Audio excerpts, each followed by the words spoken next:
तो यार हमारे चैप्टर की शुरुआत वहीं से होती है जहां पर जैसे तैसे करके हमारा सुबिन उस आयरन चेस्ट को खोलता है तो उसके अंदर से उसे अपर आर्मर मिलता है और इसके अलावा भी उसके अंदर से कुछ एक्सपी पॉइंट तक निकलते हैं ना। अब यहाँ पर सुबिन के पास दो चॉइसेस है, या फिर वो अपने डैगर को अपग्रेड करे या फिर वो अपने उसी चेस्ट आर्मर को अपग्रेड करे, क्योंकि जल्दी सुबिन ने रेड जोन के अंदर बॉस फाइट से भी लड़ना है। तो थोड़ी देर दिमाग इस्तेमाल करने के बाद सुबिन इतना तो डिसाइड कर ही लेता है कि जो भी इस रेड जोन का फर्स्ट बॉस होगा उसकी अटैक पावर इतनी ज्यादा नहीं होगी, जिस वजह से यहाँ पर सुबिन डिफेंस पर फोकस करने की बजाय अपने डैगर को ही अपग्रेड करने का डिसाइड करता है। और यहाँ पर clock of all time item उसे मैसेज देता है कि तुम इस डैगर को 8 मर्तबा अपग्रेड कर सकते हो। इस पर सुबिन ये ठान लेता है कि मैं अपने डैगर को एक ही बार अपग्रेड करूंगा, वो भी अपने मैक्स लेवल पे। इसका ये मतलब है कि वो एक ही बारी में 8 मर्तबा डैगर को अपग्रेड करने वाला है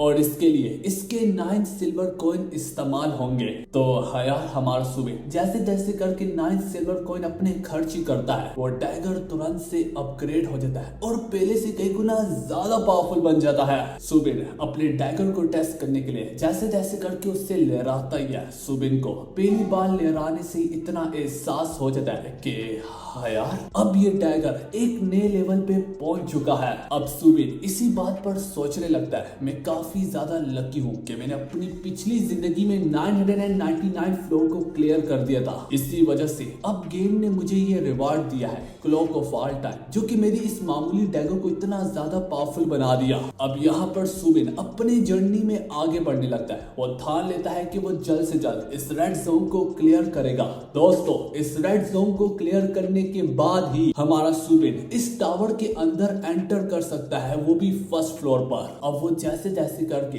इस रेड जोन के बॉस की ओर बढ़ने लगता है, सिस्टम यहाँ पर उसे बताता है कि अभी तक न्यू प्लेयर में से एक भी ऐसा नहीं है जिसने बॉस को हराया हो और इस साल जो भी फर्स्ट किल करेगा उससे काफी ज्यादा लग्जरी रिवॉर्ड्स दिए जाएंगे। सीजन 10 को शुरू हुए आज पहला दिन है और पहले दिन में बॉस सिर्फ 10 बार ही नजर आता है। 10 बार के बाद वो तुम्हें देखेगा भी नहीं। इसका ये मतलब है कि टावर ऑफ गॉड में बड़े कम लोग ही जा पाएंगे। सुबिन अब जो ही आगे बढ़ने लगता है तो उसे कुछ पत्थरों के पीछे से, कुछ चट्टानों के पीछे से लड़ाई करने की आवाज सुनाई देती है। सुबिन को फिक्र होने लगती है और वो भागते हुए उसी आवाज की ओर बढ़ने लगता है। उसे इस बात की फिक्र हो रही होती है कि अगर उससे पहले किसी ने फर्स्ट किल कर लिया तो वो सारे लग्जरी रिवार्ड उसे नहीं बल्कि किसी और को मिल जाएंगे। सुबिन अब जब वहां पर पहुंचता है तो वो नोटिस करता है काफी इलीट प्लेयर को, जो कि सारे के सारे इस वक्त गॉब्लिन से लड़ रहे होते हैं। सुबिन देखता है कि उनके पास जो भी आइटम्स होते हैं, आर्मर होते हैं, सोर्ड्स होते हैं, वो सारे के सारे काफी ज्यादा महंगे,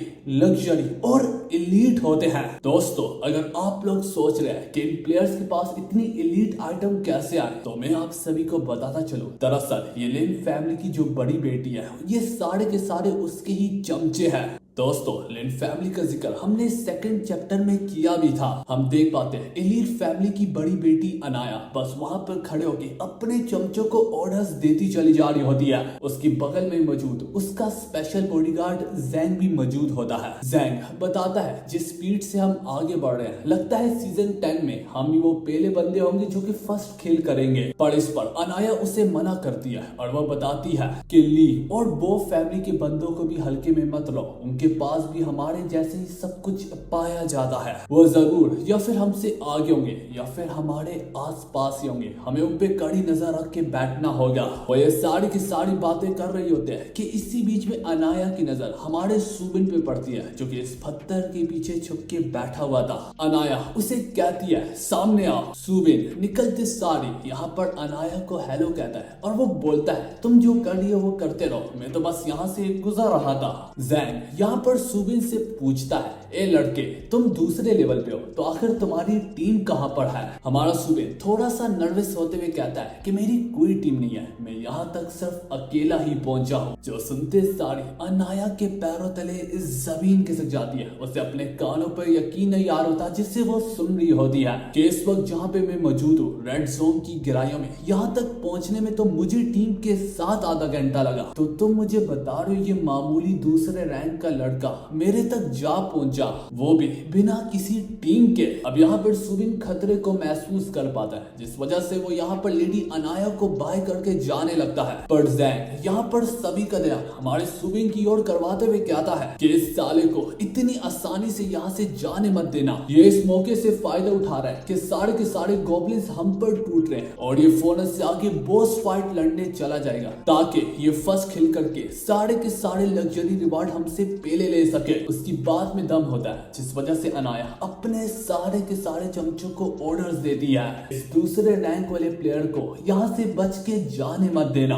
अनाया काफी ज्यादा जिद्दी होती है, वो यहाँ पर इस सीजन 10 में सबसे पहली लड़की बनना चाहती है, ली फैमिली को रिप्रेजेंट करते हुए कि वो ही फर्स्ट किल करे। अनाया के चमचे सुबिन को अंडर एस्टिमेट करते हुए उस पर टूट पड़ते हैं, पर ये इनकी जिंदगी की सबसे बड़ी गलती होती है। उनको अपनी तरफ बढ़ता देखकर यहाँ पर हमारा सुबिन फौरन से अपने डैगर को बाहर निकालता है, जो देखकर ज़ैंग उस पर हंसने लगता है कि तुम्हें लगता है कि बिना किसी खास इक्विपमेंट से तुम हमारे प्लेयर्स को हरा सकते हो, जिनके पास सबसे बेस्ट आइटम पाए जाते हैं। इससे पहले वो प्लेयर्स यहाँ तक सुबिन पे टूट भी पड़ते हैं कि एक एरो उड़ता उड़ता सुबिन की ओर आता है, लेकिन सुबिन आसानी से अपनी डैगर का इस्तेमाल करते हुए उस एरो को वहीं पर डिफ्लेक्ट कर देता है, जिस चीज की उम्मीद यहाँ पर अनाया को जर्रा भी नहीं होती, क्योंकि उसका एरो इतना ज्यादा इलीट और पावरफुल वेपन होती है जो कि अपने रास्ते में आने वाले हर तरह के डैगर को तोड़ सकती है। और इसी वजह से तो यहाँ पर हम अनाया को इतना ज्यादा अब परेशान देख पाते हैं। थोड़ी देर में सुबिन तक उसके चमचे जा पहुंचते हैं, लेकिन सुबिन बस अपने डैगर को लहराता ही है